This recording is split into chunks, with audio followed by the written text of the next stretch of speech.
Om Swastiastu. Welcome back to my channel.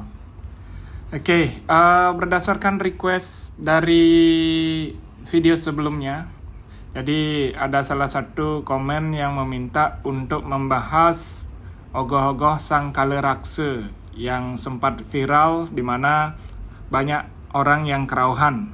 Jadi di kesempatan kali ini kita akan ulas tentang siapakah beliau, sang kala raksa. Jangan lupa like and subscribe-nya agar kedepannya saya bisa membuat video-video yang bagus lagi. Terima kasih.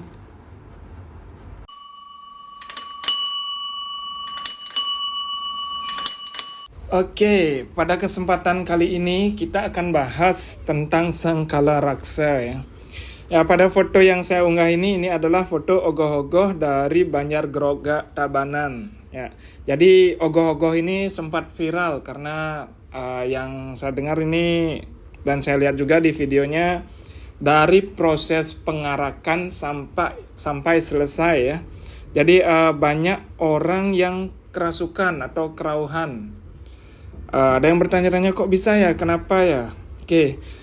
Nanti saya akan jelaskan di bagian akhir dari penjelasan kali ini ya.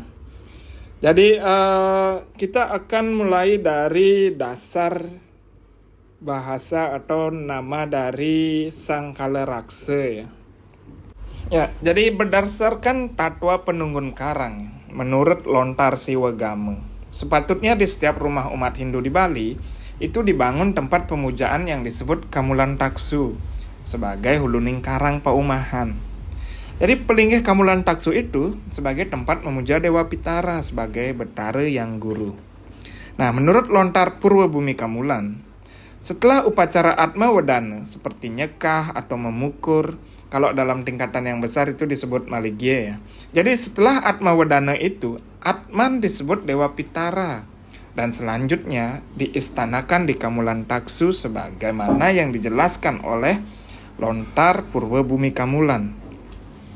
Nah, untuk letak sanggah atau merajan Kamulan itu berada di utama mandala. Sedangkan bangunan seperti Saka Kutus, Balai Gede, Munda, Sakenem, Pawon, dan lain-lain itu dibangun di Madya Mandala. Sedangkan untuk di Nesta Mandala pada umumnya seperti tebe, tempat berbagai tumbuhan perindang yang digunakan sebagai paru-paru rumah tinggal. Nah, rumah umat Hindu di Bali umumnya itu dikelilingi oleh tembok ya. Jadi pada tembok keliling itu setiap sudutnya ada yang disebut padu raksa. Yang menurut Lontar Hasta Kosala Kosali ada dinyatakan sebagai berikut. Aiwa Nora Padu Raksa, bilang jungut yantang mangkane. Hala sang maumah membuat, artinya jangan tidak dibangun padu raksa. Di setiap sudut pekarangan rumah, kalau tidak dibangun akan tertimpa sial orang yang punya rumah itu. Jadi saat upacara melaspas rumah itu, maka di sudut-sudut atau disebut jungut itu diistanakan padu raksa. Nah, di sudut timur laut, padu raksa disebut sang raksa sebagai manifestasi Batara Sri. Untuk di sudut tenggara, padu raksa disebut sang adi raksa sebagai penjelmaan Betara Guru. Untuk padu raksa di barat daya berstana sang Rudra raksa sebagai penjelmaan Betara Rudra. Nah, di barat laut, Wiyabye, padu raksa dijaga oleh sang kala raksa. Nah, beliau adalah manifestasi Betari Ume. Saat melapas itu juga dinata rumah ditanam Banten Resigana. Nah, ritual ini dilatar belakangi oleh tatwa yang sangat dalam maknanya.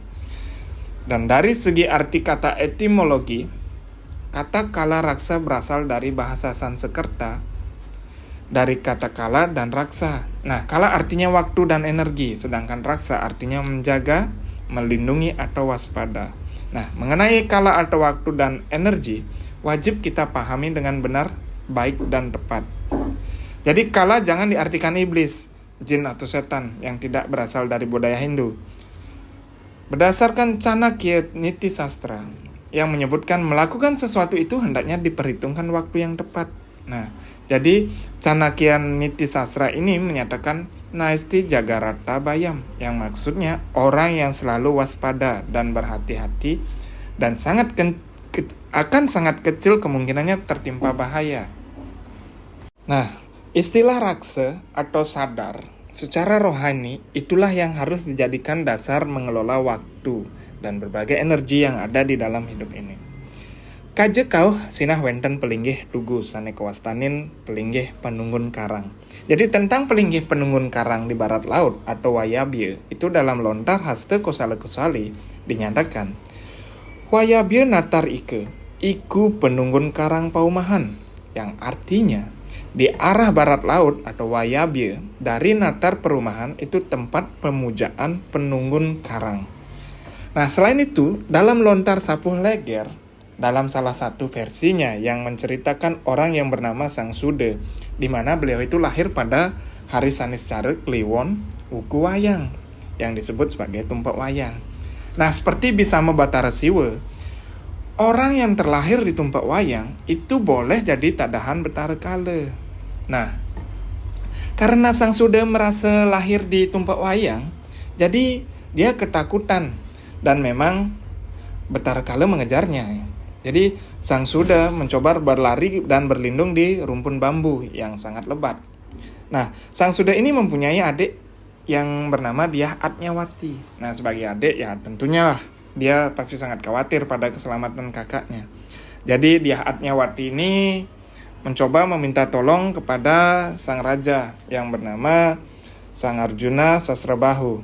Jadi menurut Dyah, jadi sebagai seorang raja, beliau berkewajiban melindungi rakyatnya. Nah, demi rakyatnya, sang raja Arjuna Sasrabahu memerangi sang Batara Kala. Nah, dalam perang tanding tersebut, Batara Kala kalah melawan sang raja. Jadi, karena Batara Kala menyerah dan raja sang Arjuna Sasrabahu menugaskan Batara Kala untuk mendengarkan pewarah-warah sebagai berikut. Doh Betara Kala, mangke ring wayabye ungguh hanta, wus kita angrebede ring rat. Yang artinya, hai Betara Kala, sekarang di barat laut, wayabye letak tugas menjaga Anda. Jangan lagi mengganggu kehidupan manusia. Nah, dan sejak saat itu, Betara Kala yang berstana di pelinggih penunggun karang disebutlah Sang Kala Raksa, yang memimpin Sang Raksa, Adi Raksa, dan Rudra Raksa. Nah, sajian tulisan di lontar itu memang sedikit mitologis ya, tetapi mari kita maknai hal itu secara filosofi. Nah, untuk diaktualkan dalam tataran kehidupan, manusia hidup bersama ruang dan waktu. Nah, dalam istilah Sanskerta disebut buta kala. Kata buta denotatif artinya secara ruang dan kala artinya waktu. Nah, dalam waktu itu ada energi dan kekuatan. Swami Satya Narayana pernah menyatakan pagi sekitar pukul 4 sampai dengan 8. Itu waktu yang membawa energi Satwika. Nah, sekitar pukul 8 sampai 16 sore, waktu membawa energi Rajasika. Dan dari pukul 16 atau jam 4 sore sampai 20 jam 8 malam, itu kembali waktu itu membawa energi Satwika. Dan dari pukul 8 sampai 4 pagi membawa energi Tamasika. Nah, karena itu manusia mengharapkan kehidupan bahagia wajib menyelaraskan perilakunya dengan ruang dan 3 waktu ini. Nah, upacara menyelaraskan perilaku inilah dalam wujud ritual sakral disebut mecaru. Nah, jadi kata caru dalam bahasa Sanskerta itu artinya selaras atau harmonis dan manis. Nah, dalam Pustaka Samhita Swara, kata caru itu artinya cantik. Nah, ini artinya ritual sakral mecaru itu dalam kehidupan sehari-hari itu diaktualkan dengan cerdas dan bijak agar senantiasa selaras dengan keadaan ruang yang kita miliki dan waktu yang terus berproses dari hari ke hari. Nah, tujuan mecaru bukan untuk mengusir jin, setan, atau iblis. Dalam ajaran Hindu, istilah itu memang tidak dikenal dalam sastra-sastra suci Hindu. Nah, namun adanya banten resigana yang ditanam di natar pekarangan itu bermakna untuk mengingatkan umat penghuni rumah tersebut agar dalam membina dan membangun rumah tangga, mereka mengedepankan perhitungan dan pemikiran yang cerdas dan bijak. Nah, Pemikiran yang cerdas dan bijak itu diperkuat oleh pengetahuan, atau kata lainnya itu gana. Nah, dalam bahasa Sanskerta artinya berpikir, berhitung. Karena itu, Dewa Gana, manifestasi Tuhan itu memiliki 3 fungsi, yaitu sebagai Wignagana, Dewa Winayaka, dan Dewa Wigneswara. Nah, agar hidup ini terhindar dari berbagai halangan, jadi kita gunakan pikiran dengan cerdas dan bijak sebagai dasar berhitung dalam menggunakan indriya. Ya, jadi berdasarkan Menawadharma Sastra menyatakan bahwa pikiran itu adalah indriya yang ke-11 atau Eka Dasendriya, Manah Jyanam. Pikiran yang bijaksana atau Manah Jyanam itu disebut juga Rajendriya atau Raja Indriya. Karena itulah di mana-mana umat Hindu memuja Tuhan sebagai Dewa Gana, sebagai Wigna Dewa, atau menghilangkan halangan dalam hidup. Nah, kedepankanlah pikiran yang bijak atau Manah Jyanam dalam mengendalikan indriya untuk menjalankan hidup ini. Nah, memuja Ganesha sebagai Dewa Winayaka agar benar-benar hidup diselenggarakan dengan bijaksana. Orang bijaksana adalah orang yang senantiasa menggunakan Manah Jyanam sebagai dasar membangun sebuah kebijaksanaan. Nah, demikian juga setiap orang ya. Jadi adalah sesungguhnya pemimpin. Minimal memimpin dirinya sendiri. Untuk itulah pujalah Ganesha sebagai Wigneswara agar kita bisa jadi pemimpin yang baik. Nah, jadi demikianlah rumah umat Hindu di Bali sebagai pancaran spiritual yang dipancarkan dari Sangah Kemulan yang diyakini mendatangkan kekuatan untuk menggunakan waktu dan energi yang dikendalikan oleh pikiran yang cerdas dan bijak. Nah, jadi itulah makna dari Sangah Kemulan sebagai huluning karang paumahan. Nah, Banten Resegana dan Padu Raksa yang dipimpin oleh Sang Kala Raksa itu berada di Pelinggih Penunggun Karang di barat laut atau Wayabye. Ya, jadi itulah beberapa pemaparan tentang Sang Kala Raksa. Nah, untuk pada saat proses pengerupukan, di mana di Banjar Groga Tabanan banyak yang kerauhan ya.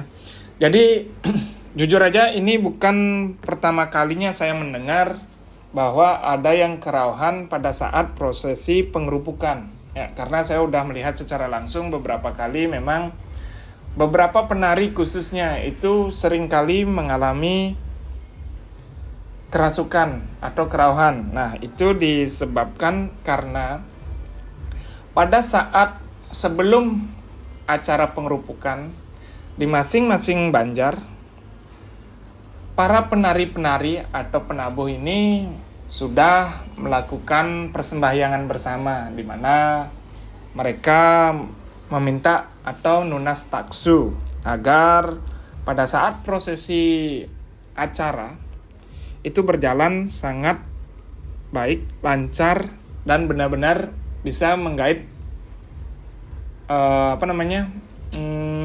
menggait penonton. Jadi penonton itu dibuat lebih tertarik untuk menonton tarian-tarian tersebut. Ya, seperti itu. Nah, jadi kalau di benak teman-teman masih terlintas pertanyaan, kok bisa ya? Ini loh ogoh-ogoh, kenapa bisa sampai rauh? Nah, jawabannya itu adalah ada di taksu dari masing-masing ogoh-ogoh dan para penarinya. Ya, jadi demikian penjelasan yang bisa saya jelaskan mengenai ogoh-ogoh Sang Kala Raksa. Ya, jadi kalau ada jawaban atau pemaparan saya yang kurang tepat, kurang baik, mohon dimaafkan. Dan jangan lupa like and subscribe konten saya ini. Untuk penutup, saya ucapkan terima kasih. Om Santi Santi Santi Om.